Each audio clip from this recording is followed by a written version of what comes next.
Well, good morning, everybody. Pastor Steve here, and as always, I am so can't talk. Thankful you've joined me for today's devotion. We are in the book of Deuteronomy today, chapter 28, and I hope you've already read the select verses for this chapter. If you haven't, stop the devotion, stop the video, read the verses before you listen to my devotion. Now, I also want to remind everybody that tomorrow's Thanksgiving, so happy Thanksgiving. And remind you that this Sunday, Thanksgiving Sunday, one service at 10 a.m., no life groups, no child care, 10 a.m. All right. First thing I wrote in my journal after reading these verses in Deuteronomy 28 is in all capital letters with an exclamation mark. Wow. I mean, just wow.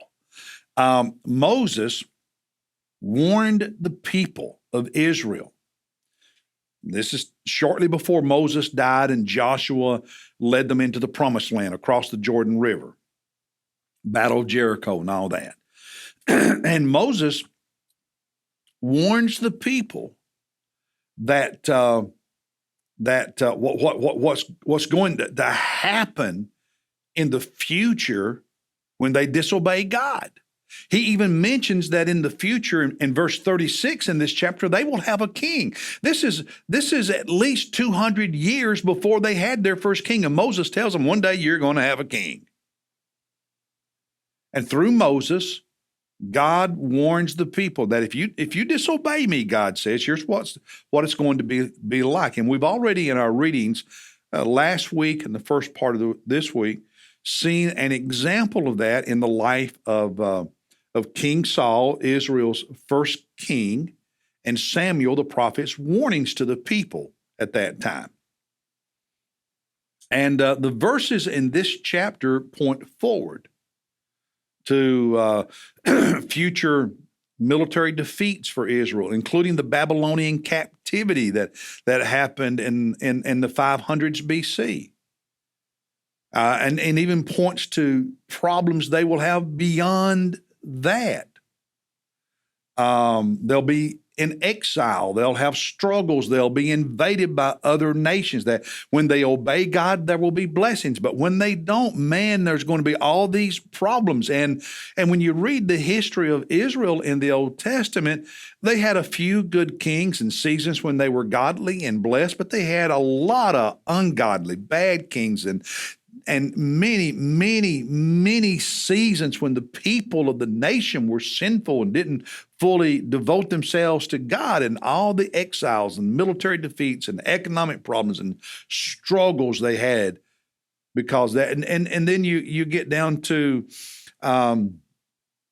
70 AD, shortly after Jesus and the Gospels and all that, and the Romans destroying the city of Jerusalem and the temple and obliterating the nations. And for 2,000 years after that, the Jewish people living scattered among all the nations, not having a homeland. There is the nation of Israel today. But brothers and sisters, what you're going to see is nowhere in the Old Testament does God guarantee automatic victory to Israel.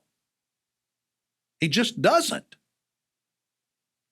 Now, the devotion for me out of this chapter, and again, you need to read all the verses in this chapter.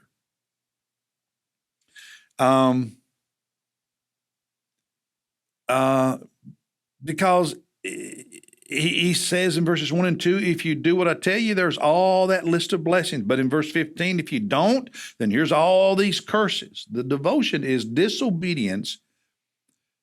Disobedience has a price. It cost us. And what does it cost us? Well, we could focus on the curses of verse 16 and following, all the bad stuff. But I want to focus on verses 3 and following, the blessings. What does it cost us? Lost blessings. Because he says, if you obey me, you get these blessings. If you disobey me, you get these curses. The idea is, it's not just the curses, but if I disobey God, I miss out on these blessings. If Israel disobeys God, they miss out on these blessings. In our lives, For us to think God should just automatically bless us and give us what we want without regard to our devotion and our obedience is nonsense. I am so thankful for the cross, for Jesus, for forgiveness, for new life and new blessings. But all of us can look back at our lives when we weren't obedient to the Lord and just wonder, what blessings did we lose? I think one of the sad things is blessings we lost that we don't even know we lost them because we didn't even know God was going to give them to us. But we lost them because we had a season of disobedience. So what's the encouragement to us? Verse 1, he said, if you diligently obey the Lord, being careful to do what he commands. What do we do? What's the encouragement for us? It's just be intentional about living for Jesus. Just be intentional. Don't be haphazard. Don't be casual. Be intentional. Be careful. Be intentional. Be diligent. The D groups and life groups and our Bible reading plan. Be intentional when you're haphazard. It's not always that bad things are going to happen, but when you're haphazard, I guarantee you there are blessings God wanted to give you that you never received because you were not intentional in your following Jesus. Lost blessings. Be intentional, be consistent, be purposeful, be disciplined. I don't want to lose a single blessing God has for me in the remainder of my life. Do you? Be faithful, be intentional, be careful. Let's learn from the failure of the nation of Israel. Because Moses told them from the very get-go after the Exodus, obedience, blessings. Disobedience, lost blessings and problems. And they refused to listen. Let's not, you and me, refuse to listen to the Word of God. God bless you. I'll see you tomorrow. And yes, we'll have a devotion on Thanksgiving Day. It will be Deuteronomy 31. I'll try to keep it brief so you can enjoy your family and your food. God bless you, everybody.